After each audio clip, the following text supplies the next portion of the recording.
Okay, so I think this might be the first of a couple kind of videos on this kind of subject. So I wanted to start off with what I think I might be able to do easiest out of all of these things. And the idea is to dial in a foolproof lead tone, which is going to sound basically how I want to with most guitars. So the kind of lead tone that I dig are these really smooth, sustaining, stinging lead tones that are kind of liquidy, you know, maybe Petrucci-ish, Satriani-ish, Guthrie Govan-ish, these kind of big lead tones, you know, the sort of thing that you could take a solo with. And so we're going to start off, I guess, picking an amp. So ordinarily I might use the litigator. I'm going to now pick an amp that I wouldn't necessarily pick every time, and I think I'm going to go with Cali Texas Channel 2. So this is the drive channel of a Lone Star, and we're going to maybe take our drive to about 8 on both sides. The bass there is a bit high. I'm going to take that down to maybe 3.5.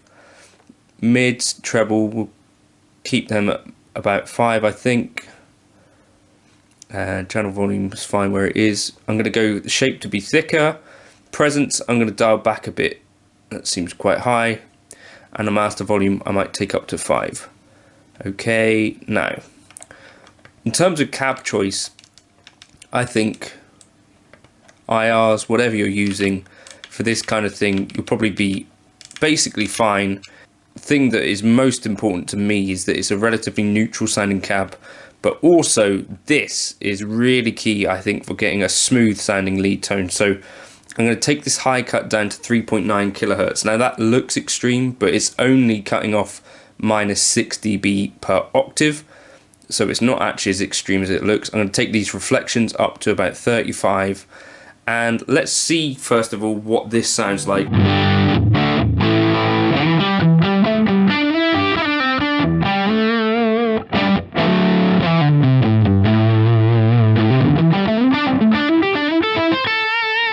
So that's on a Telecaster bridge pickup. Now you can hear that there's a load of thickness to that, so you could take that bass further down if you wanted to, and maybe you could compensate by taking the presence up a bit as well.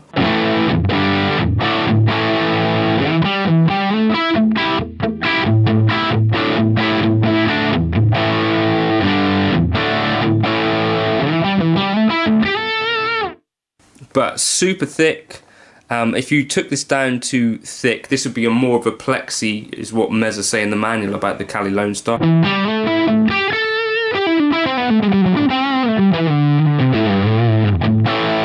And then this is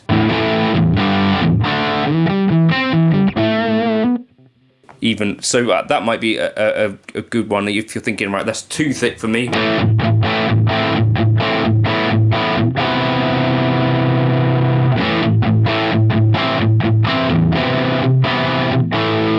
Anyway, so that's a pretty good starting point, I feel. The next important aspect for me, for most lead tones, is to have some delay going on, purely because I think it helps to give the illusion of sustain. I like to use the dual delay settings kind of like this. We have quite a long feedback, 70%, but we keep the mix between sort of 20 and 25%. And I also like to turn off any modulation on the delay, and we'll leave the trails on. But something like this.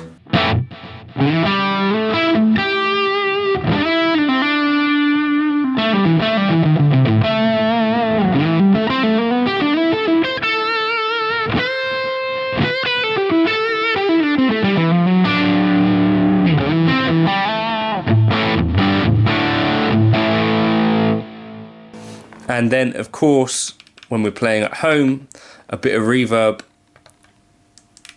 is sort of essential. I like to use the glitz, and more or less the stock settings are fine. Maybe less of a high cut. Just see what that sounds like. Again, we'll turn on trails. I'm going to save this for now.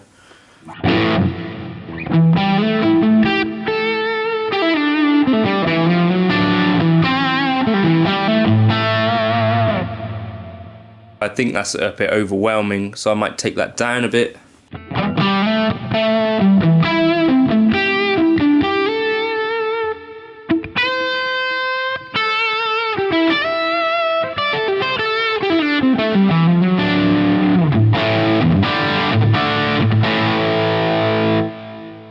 So we've got some ambience and some delay going on here. Now here's another thing which you might not have considered trying, but instead of just using a normal gain block up front, I do quite like to do this sort of thing. So we might try using a deluxe comp, maybe set the mix to about 80%, but boost the level, and I feel like this can make a bigger kind of boost at the front.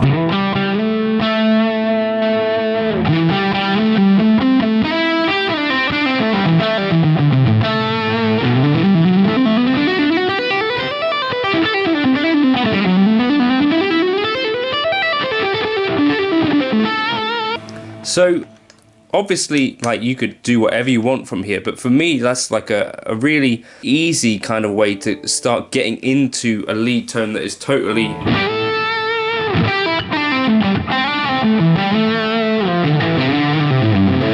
getting us somewhere, and certainly super playable. And so I might also here, I tend to use a noise gate if I'm using this much gain.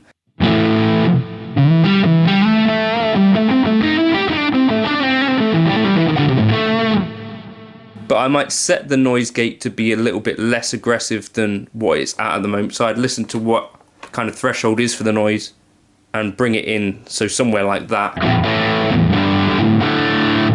So that it's not actually cutting off just notes.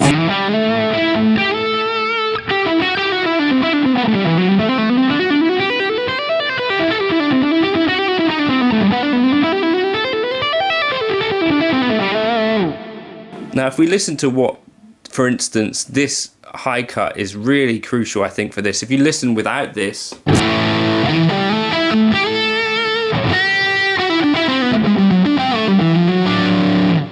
you get quite a lot of that fizzy stuff cutting through. So that's why I like the cab high cut for this.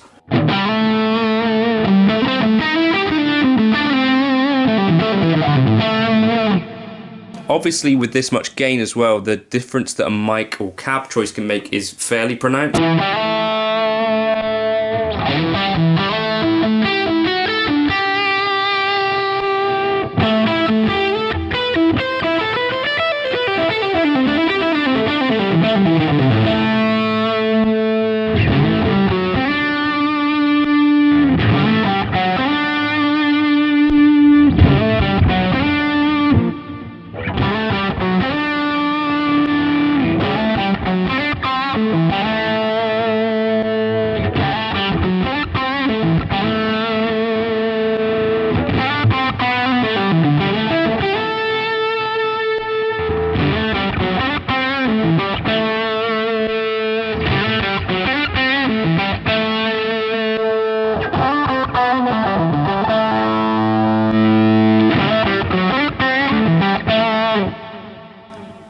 What I'm listening for when I'm auditioning these mics is just for what I think gives the most kind of natural and non-coloured tone. So you hear some of those kind of sound like they're really influencing some EQs, whether that's like a high mid thing or like the 4038 is like a very low kind of, there's a lot of bass to it.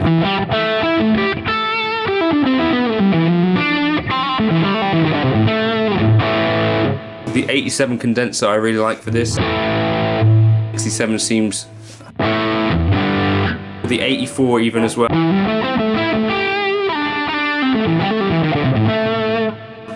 57 is a bit quite bright. That 20 dynamics seem to work fairly well, but like I say, safer bets like the 87.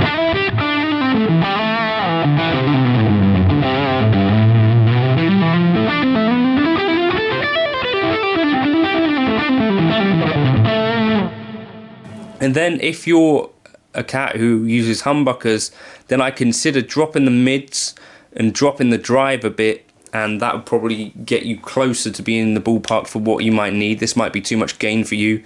Equally, if you take this boost at the front out or lower, you might get a bit more of a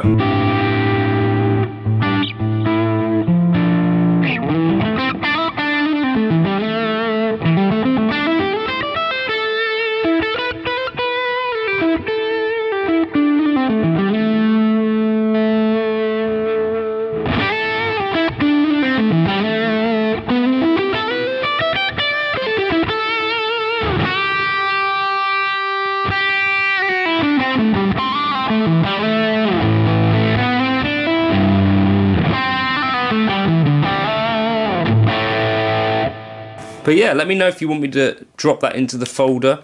Those are just some kind of go-to tips and settings that I think you could dial in a lead tone. For me, when I first got the Helix stuff and played around with Helix Native, it wasn't super obvious to me how I would dial in something like this. But over time, these are kind of some of the tricks that I've used, and hopefully those are somewhat helpful for you. Let me know in the comments if you've got other things that you like to do. Let me know in the comments if you've got a go-to amp for this kind of thing. Personally, I'd also really recommend the litigator. So for instance, my litigator settings for this kind of thing would be more like drive all the way up, mids about 10, treble off, presence off, and you get kind of this thing.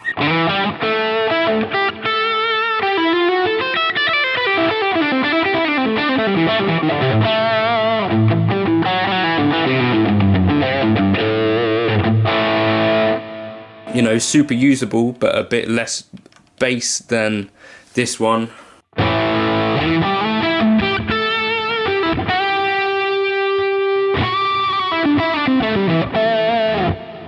But yeah, thank you for stopping by the channel.